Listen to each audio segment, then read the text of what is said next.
Magandang umaga mga kaibigan. Welcome po sa aking YouTube channel, ang Jose Otida Agri TV.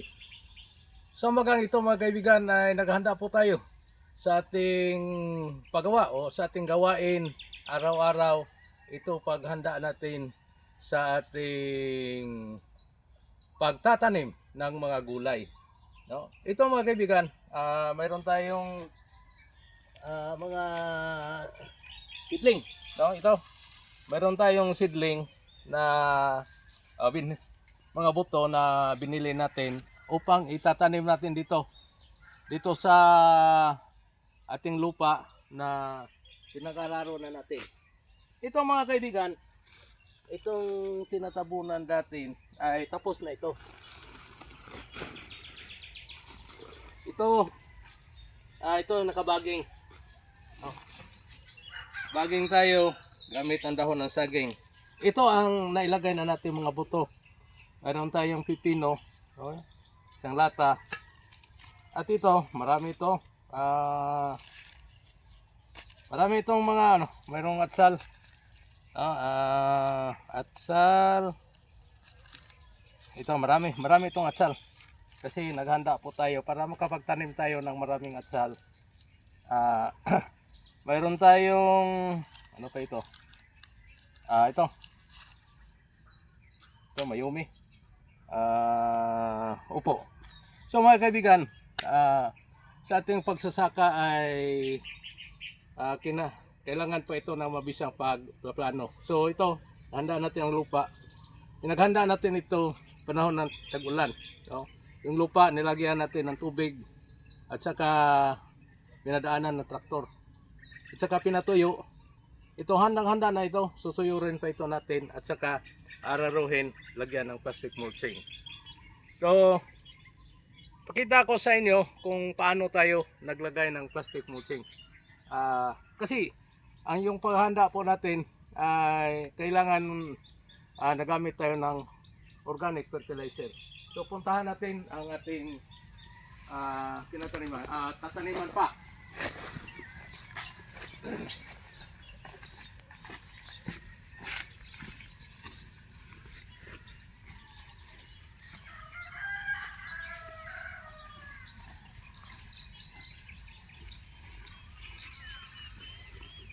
Okay, bedi.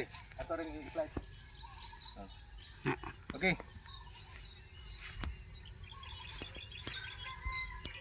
Okay, dito muna tayo mga kaibigan. Pakita ko sa inyo yung tinataniman ng talong. Ito. Yung taniman ng talong at saka okra. So, maglalagay tayo ng drip irrigation, no? Ito pa. Hindi pa natin natapos, i-plaster pa natin ito kasi yung pagtatanim natin pagdidilig natin dito mano-mano mga kaibigan. So, mainit na mapapagod po tayo pag lagi tayo nagbubuhat ng tubig. So ito, maglagay tayo ng mga hose para po tuloy-tuloy ang irrigation natin kasi maganda yung plastada natin talong mga kaibigan. Sa umaga ay nakapag-harvest tayo ng konti. Nag-harvest tayo ng konti. Ito, pangalawang harvest natin ito. So, itong hilirang ito, hindi pa masyadong nagbibigay. Doon, wala pa. No? So, yun lang plastada po natin. So, punta tayo sa kabila. Itong okra natin. So, patuloy pa tayo.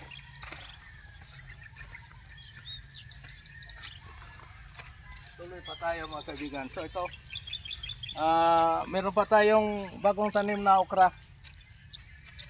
So, damihan natin ang okra natin kasi maganda ang presyo. So dito sa kabila, ito, nakatudling pa. No, kailangan pa nating i-pulverize yung lupa at saka gagawing kama. So dito tayo. Dito tayo. So ito, saan yung sarong natin? Okay. So paano natin ginawa yung trabaho natin? So ito, i-finalize natin yung plastic mulching. lalagyan natin ito ng lupa, no? Kasi yung lupa na ligay natin kapag pagtatagal ito ng buhay ng ating plastic molding para hindi madali mabubulok. So, yan lang, no? So, lalagyan natin ng kakaunting lupa sa gilid. Okay. So, dito, ito na namang ginawa natin, no? Mabilis yung paglalagay natin. So, yung lupa natin dito mga kaibigan, maraming beses ito sa sinuyod natin, no? Inararo ng traktor, ginawa ng tudling, tapos sinuyod ng kalabaw, tapos inararo naman, ginawa ng tudling. So ngayon, lagay tayo ng plastic mulching. So kita ko sa inyo ito yung gagawin niyo, no? At saka hilahin lang.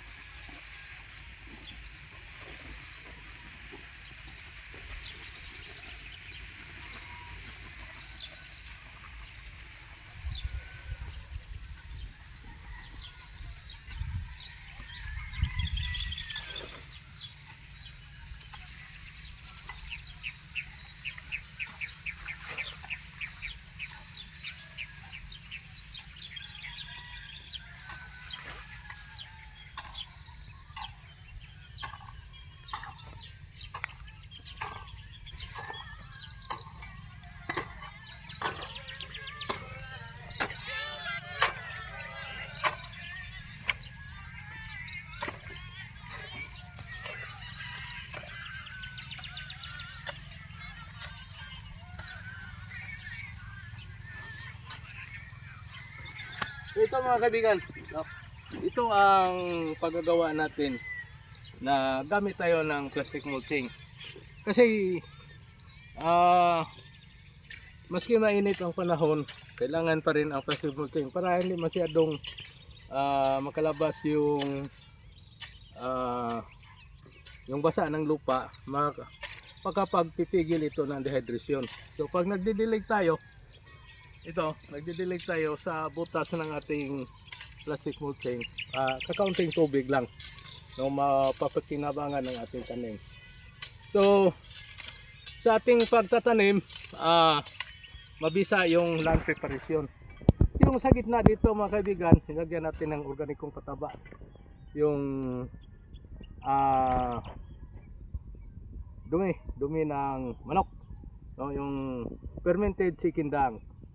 Ito, andyan na sa ilalim yung pinaka-foundation natin. So dagdag tayo, panahon ng pagtatanim natin, yung pag makasibol na yung ginawa nating bagging, pag medyo malaki-laki na yung mga binhi, dito itatanim natin. Gamit pa rin tayo ng organic fertilizer. So mga kaibigan, sana gagayahin nyo itong ginawa natin. Kasi yun lang po ang nakikita kong mabisang paraan, no? Noon gamit tayo ng mulching na dayami ng palay. Ngayon wala tayong dayami ng palay kasi po harvester na po. Harvester yung ginamit sa pag-aani ng ating palay. So doon lang, no, naiwan yung mga dayami. So mga kaibigan, sana sa umagang ito ay nakapagbigay ako sa inyo ng konting sigla ng ating hanap buhay, panahon ng kahirapan, mas mainam o mas mabisa na gagalawin po natin ang ating mga bakanting lupain, no? Ang dami yung mga lupain dito sa Pilipinas. Dapat sana, no, ito na ang pinaka source natin, source of income po natin, no? Pag mayroon tayong naitatanim na mga gulay, maganda na yon para makapagbawas-bawas po tayo sa demand o sa konsumo natin ng palay, no? Pero paano? Pag bibili tayo ng gulay sa palengke, napakamahal, no? So tayo na lang, magtatanim na lang tayo, at ito ang gagamitin nating paraan, organic farming, at saka gamit tayo ng plastic mulching. Hanggang dyan lang po. Maraming salamat.